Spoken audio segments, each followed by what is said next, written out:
CBSE class 12 जो भी बच्चे इस बार एग्जाम दे रहे हैं उसको केमिस्ट्री का जो पेपर है वो कैसे आपको रिप्रेजेंट करना है।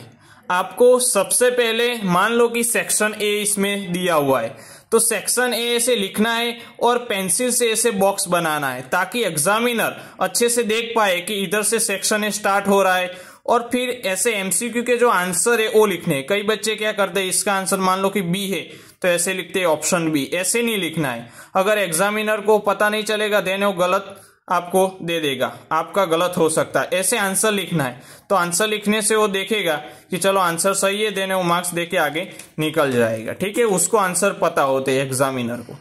फिर मान लो कि कई बच्चे क्या करते हैं, असर्शन रीजन वाले क्वेश्चन में आपको क्या करना है कि ऐसे लिखना है कि ऑप्शन बी और फिर वो जो शॉर्ट फॉर्म में लिख देना है कि assertion is true but reason is false. ऐसे जो एमसीक्यू है ऐसे लिखने हैं। कई बच्चे कहते हैं कि एमसीक्यू के नीचे अंडरलाइन करनी है, नहीं अंडरलाइन नहीं करनी, ऐसे अंडरलाइन करके कोई फायदा नहीं है। ठीक है, इसको हाईलाइट करने की जरूरत नहीं है क्योंकि इसमें आपका बहुत टाइम वेस्ट होगा, तो ऐसे हाईलाइट करने की बिल्कुल भी जरूरत नहीं है। अब आपका एमसीक्यू मान लो कि 20 एमसीक्यू है सेक्शन ए में, ये रहा आपका सेक्शन ए, उसमें 20 एमसीक्यू है तो इधर खत्म हो गया। तो सेक्शन बी आपको इधर से स्टार्ट नहीं करना है, सेक्शन बी आपको न्यू पेज पे करना है। कोई भी सेक्शन हो, चाहे ए हो चाहे बी हो, आपको न्यू पेज पे करना है। मान लो कि आपका सेक्शन ए इधर खत्म हुआ, फिर भी ए पेज आपको छोड़ देना है, सेक्शन बी आपको न्यू पेज पे स्टार्ट करना है। अब सेक्शन बी में मान लो कि कोई न्यूमेरिकल टाइप क्वेश्चन है तो उसको कैसे रिप्रेजेंट करना है। न्यूमेरिकल टाइप क्वेश्चन को रिप्रेजेंट करने के लिए सबसे पहले आपको जो उसका जो क्वेश्चन का जो होता है, क्वेश्चन होता है वो नहीं लिखना, उसके सिर्फ वैल्यू आपको अगर लिखने है तो आप लिख सकते हो। फिर आंसर ऐसे लिखना है। मान लो कि क्वेश्चन नंबर 21 है सेक्शन बी का फर्स्ट क्वेश्चन, तो आपको क्वेश्चन 21 ऐसे लिखना है, 2 लाइन करनी, फिर आंसर लिखना है।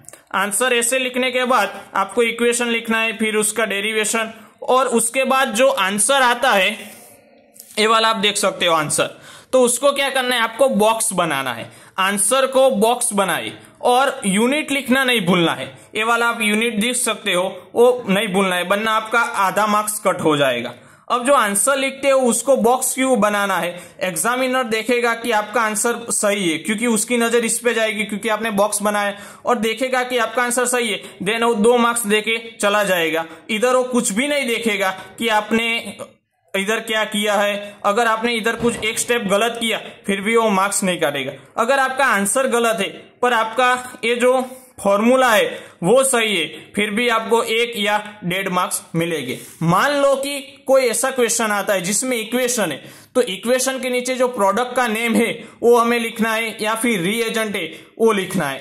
मान लो कि इक्वेशन वाला क्वेश्चन मैं आपको दिखाता हूं, तो रिएजेंट, प्रोडक्ट और रिएक्टेंस तीनों के नाम आपको लिखने हैं और इधर रिएजेंट भी लिखना है, वरना आपका मार्क्स जाएगा। तो जो इक्वेशन है केमिकल इक्वेशन, ऐसे इक्वेशन को ऐसे रिप्रेजेंट करना है।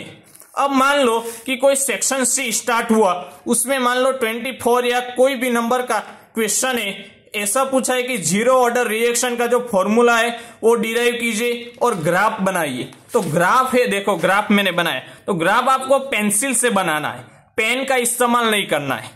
और जो फॉर्मूला डिराइव होता है उसके ऊपर बॉक्स बनाना है। ठीक है, ये बॉक्स आप जरूर बनाए ताकि एग्जामिनर देखेगा कि इसने सही फॉर्मूला डिराइव किया, फिर ये सब देखने नहीं बैठेगा क्योंकि उसके पास बहुत सारे पेपर होते।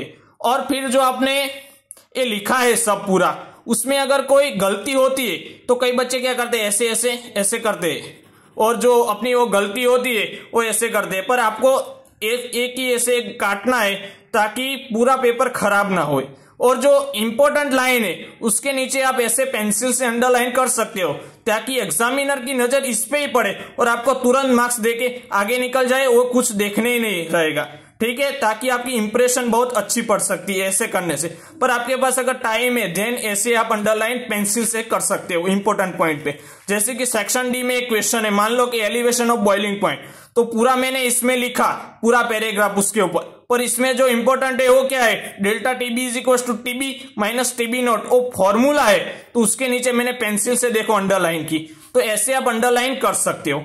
फिर ये जो फॉर्मूला डिराइव हुआ उसके ऊपर आप बॉक्स बनाइए, ताकि एग्जामिनर की नजर इस पे जाएगी और आपको अच्छे से मार्क्स देने की चांस है। ठीक है, अब आपको कौन से पॉइंट के ध्यान रखने हैं आपको पेपर रिप्रेजेंट करने में।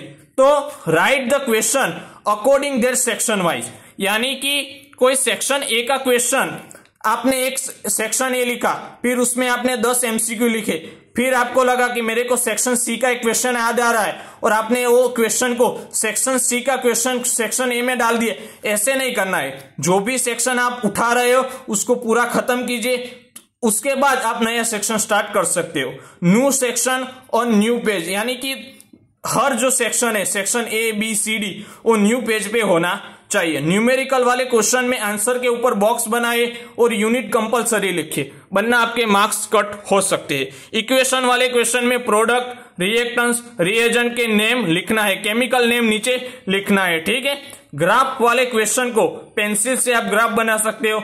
आफ्टर द क्वेश्चन आप गैप 1-2 लाइन के रखिए, ताकि जो पूरा पेपर है वो ऐसे अलग अलग लगे, वरना क्या वो सब मिक्स हो जाता है कि एक क्वेश्चन मान लो आपने इधर लिखा, उसका आंसर इधर खत्म हो गया, फिर उधर से दूसरा क्वेश्चन स्टार्ट नहीं करना है, 2-3 लाइन छोड़ के करना है, ताकि पूरा पेपर आपका अच्छे से लगे रिप्रेजेंटिंग है।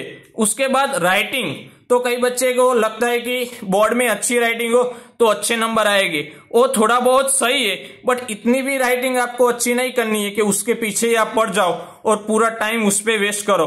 क्योंकि अगर आपकी राइटिंग ऐसी है कि एग्जामिनर वो समझ जाता है कि आपने क्या लिखा है तो सही है। कई बच्चे एकदम स्लोली लिखते हैं अच्छी राइटिंग के चक्कर में और फिर उसका पेपर छूट जाता है, तो उसके पीछे टाइम नहीं बगाड़ना है। तो ऐसे 7 या 8 पॉइंट आप ध्यान रखिए। और जो मैंने आपको सभी टाइप के क्वेश्चन, चाहे इक्वेशन वाले हो, चाहे ग्राफ वाले हो, चाहे बड़े क्वेश्चन हो, उसमें जो मेन इंपॉर्टेंट पॉइंट है उसके नीचे आप ऐसे पेंसिल से लाइन कर सकते हो, इससे बहुत इंप्रेशन पड़ता है। ठीक है, और ग्राफ वाले क्वेश्चन हो चाहे इक्वेशन वाले हो, उसमें रिएजेंट हो या प्रोडक्ट हो, रिएक्टेंस हो, उसका नाम लिखना है। फिर न्यू सेक्शन न्यू पेज पे स्टार्ट करना है। न्यूमेरिकल वाले क्वेश्चन हो उसको कैसे रिप्रेजेंट करते हो वो मैंने आपको बताया है। ऐसे अमेजिंग वीडियो के लिए लाइक शेयर एंड सब्सक्राइब करना ना भूलें।